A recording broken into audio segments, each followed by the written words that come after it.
안녕하세요. 칼럼 읽어주는 남자 카리나 한동호입니다. 한동호의 생생별곡 시작합니다. 오늘의 주제는 콩입니다.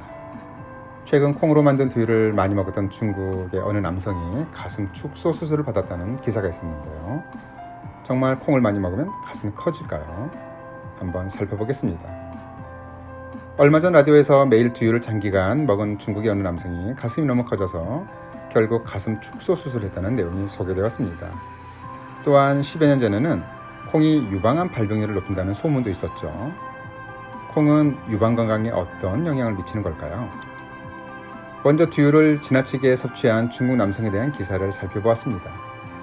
두유를 좋아하는 남성은 매일 500ml 이상 섭취했는데 점차 유방이 커지기 시작했고 결국 D컵까지 커져서 수술을 했다는 내용이었습니다.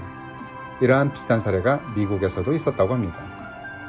언뜻 콩, 즉 대두 속에 포함된 식물성 에스트로겐의 작용일 수도 있다는 생각이 듭니다. 하지만 해당 남성들은 아마도 남성 호르몬인 안드로겐보다 여성 호르몬인 에스트로겐이 과량 분비되는 여성형 유방증을 앓고 있었을 가능성이 높아 보입니다. 여기에 두유의 식물성 에스트로겐이 과다 섭취되면서 불균형이 심해졌을 가능성이 높습니다. 한마디로 특이 체질이었던 거죠. 아직까지 콩이 가슴을 키운다는 연구 결과는 없습니다. 간혹 콩 제품을 먹고서 가슴이 커졌다는 여성들이 있지만 아마도 콩 속의 식물성 에스트로겐이 아닌 제품에 포함된 당분 등 칼로리 섭취로 인한 체중 증가일 가능성이 높습니다. 무엇보다 콩과 관련된 가장 큰 오해는 바로 유방암과 관련된 것이었습니다. 2007년에 콩을 많이 먹으면 유방암을 유발한다. 이런 기사가 논란이 되었습니다. 이는 호주 암학회의 발표 내용을 전한 것이었지만 국내에서 기사화되는 과정에서 생긴 해프닝이었습니다.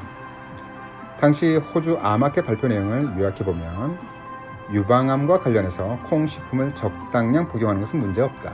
다만 유방암 환자들의 경우 고용량의 콩이나 콩의 식물성 에스트로겐을 함축한 농축 보조제는 안전성이 평가되지 않았기 때문에 피하는 것이 좋다. 이러한 내용이었습니다. 걱정되는 부분만 왜곡, 강조해서 기사화한 것이죠. 콩과 유방암의 관련 연구로 가장 주목할 만한 연구는 2009년 미국 임상 영양 저널에 실린 연구였습니다. 이는 중국 상하이에 거주하는 폐경기 전 여성 73,223명을 대상으로 한 콩 섭취와 유방암의 연관성을 살핀 연구 결과였습니다. 시기평가는 두유, 두부, 이외의 다양한 콩 제품, 말린 콩, 콩나물, 신선한 콩을 포함해서 상하이에서 소비되는 모든 콩 식품을 대상으로 설문조사되었습니다. 연구 결과 사춘기와 성인기 폐경 전 다량의 콩 식품을 꾸준하게 섭취한 여성들은 유방암 발병률이 크게 감소한 것으로 나타났습니다. 하지만 폐경기에 있어서는 연관성은 발견되지 않았습니다.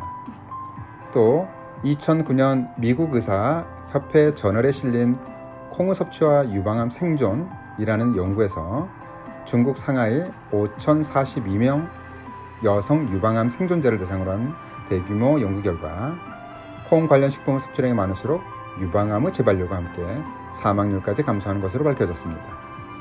이들 연구는 콩 소비량이 가장 많은 중국인들을 대상으로 한 연구였기에 그 의미가 크다고 볼 수 있습니다. 콩에서 발견되는 식물성 에스트로겐 중 대부분을 차지하는 이소플라본은 에스트로겐 유사 효과를 나타내면서 동시에 항에스트로겐 효과를 나타냅니다. 콩 속의 이소플라본은 마치 자동 스위치와 같아 적절하게 온오프를 작동하는 것 같습니다. 유방암 환자들이라도 고용량 이소플라본 추출물이 아니라면 콩 섭취는 걱정하지 않아도 됩니다. 아쉽게도 콩을 많이 먹는다고 가슴이 커지지는 않는 것 같습니다. 콩을 많이 섭취하는 아시아 여성들이 서양 여성들보다 가슴이 크지 않다는 것도 근거가 될 수 있겠죠. 그렇다고 아시아 여성들의 여성성이 떨어지는 것도 아닙니다. 콩은 다양한 형태로 섭취하는 것은 어떠한 경우라도 권장됩니다. 콩은 가슴을 키우진 않지만 우리의 건강을 키우기 때문입니다. 잘 들어보셨죠? 그럼 오늘의 한동안의 생생별곡 마치도록 하겠습니다. 오늘도 청취해 주신 여러분께 감사드립니다.